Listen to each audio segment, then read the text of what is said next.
कहते हैं अगर किसी का अहम बढ़ जाए तो वो अपने आगे किसी की नहीं सुनता, यानी कि वो सर्वोपरि अपने आप को मानता है। अब मैं ऐसा क्यों कह रहा हूं? अहम का मतलब होता है अहंकार। अहंकार अगर किसी के पास आ जाता है तो वो अपने आप को ही सबसे बड़ा मानता है।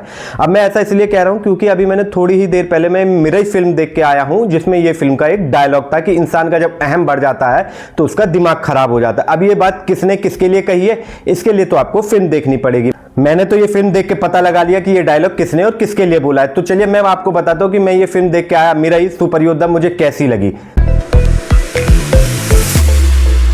मिरई एक ऐसी दुनिया की कहानी है जो आने वाले समय से भी ताल्लुक रखती है और पुराने समय से भी। इस कहानी का योद्धा है वेदा। वेदा यानी कि हमारे तेज सज्जा, जो कि एक इस फिल्म में सुपर योद्धा के रूप में नजर आ रहे हैं। इस फिल्म में वेदा यानी कि तेज सज्जा को जिम्मेदारी मिलती है ग्रेट अशोक के 9 ग्रंथों की रक्षा करने की। उन 9 ग्रंथों में इतनी ताकत होती है कि अगर वो किसी इंसान के हाथ लग जाए तो इंसान भगवान बन जाता है। वेदा के दुश्मन भी, और उनमें सबसे बड़ा दुश्मन है महावीर लांबा यानी कि हमारे मंचू मनोज, जो 9 ग्रंथों को कब्जाना चाहते हैं और पूरी दुनिया पर अपना राज करना चाहते हैं, भगवान बनकर कि पूरी दुनिया उनके अंडर में रहे।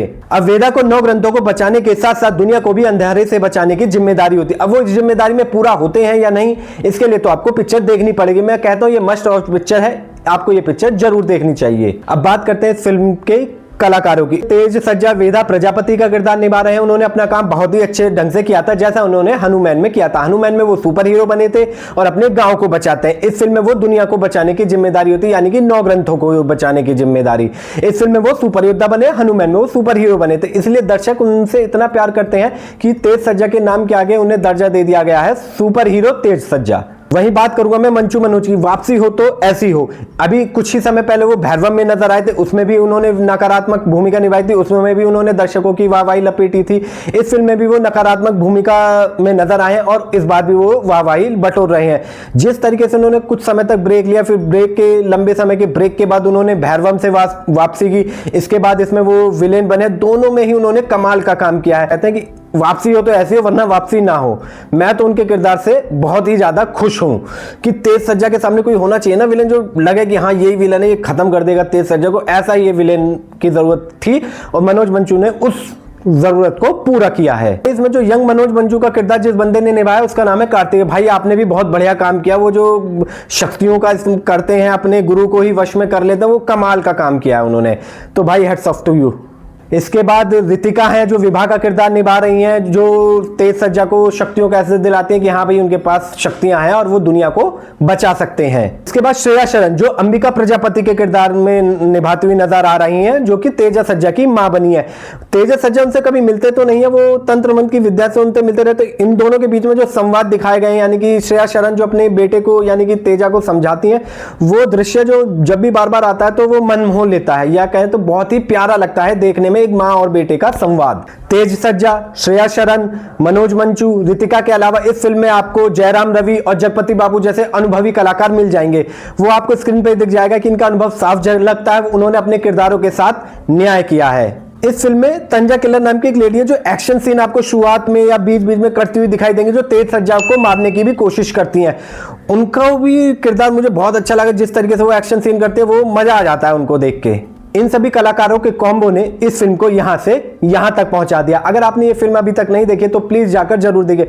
इस फिल्म की कहानी की शुरुआत होती है प्रभास के कैमियो से, वो भी मजेदार है, और एक इसमें पोस्ट क्रेडिट सीन में भी एक आपको कैमियो देखने को मिलेगा। वो यहाँ पे मैं वो नाम नहीं बताऊंगा, नहीं तो मजा किरकिरा हो जाएगा। अगर आप ये फिल्म देखेंगे तो आपको पोस्ट क्रेडिट सीन तक रुकना, तो आपको पता चल जाएगा कि किसका कैमियो है। इस कहानी का बजट 60 करोड़ रुपए बताया जा रहा है, लेकिन जिस हिसाब से कहानी का बजट है और वीएफएक्स दिखाया गया वो कमाल का है। कहीं पे भी ऐसा नहीं लगता कि ये नकली सा है, असली लग रहा है, देखने में मजा आ रहा है। तो इससे मुझे ऐसा लगता है कि अगर किसी कहानी को बनाने की मंशा होना कि हमें कुछ हटके कर करना है, हमारे पास बजट सीमित है लेकिन बड़ा कुछ करके दिखाना है, तो हो जाता है। अगर कहते हैं ना, अगर दिल से किसी चीज को करने की कोशिश करो तो वो पूरा हो जाती है। तो ऐसा ही कुछ इस फिल्म के बजट के साथ था। बजट था कम लेकिन विजन था बड़ा, तो ये फिल्म बहुत ही अच्छी बनकर निकली है, वीएफएक्स के मामले में भी, कहानी के मामले में भी और अभिनय के मामले में भी। वही फिल्म को डायरेक्ट और लिखा है कार्तिक घट्टामेनी ने। उन्होंने ही इस फिल्म का स्क्रीन प्ले भी किया है, तो उन्होंने कमाल का काम किया। इससे पहले मैंने उनकी फिल्म डायरेक्ट की फिल्म ईगल देखी थी, जिसमें रवि तेजा सर उनके साथ थे, वो भी कमाल की फिल्म लगी मुझे, और ये तो ऊपर से भी ऊपर फिल्म मुझे लगी।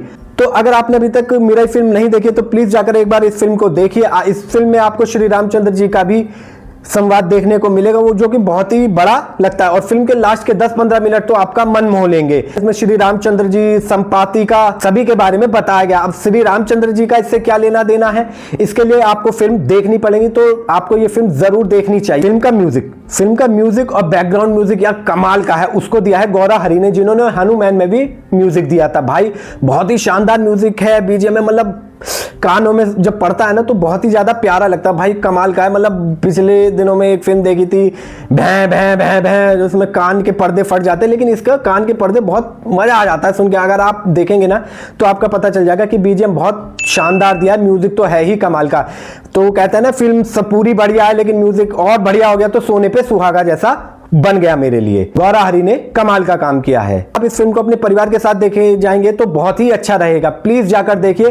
तब तक आप सभी लोग अपना ध्यान रखिए। जय श्री राम।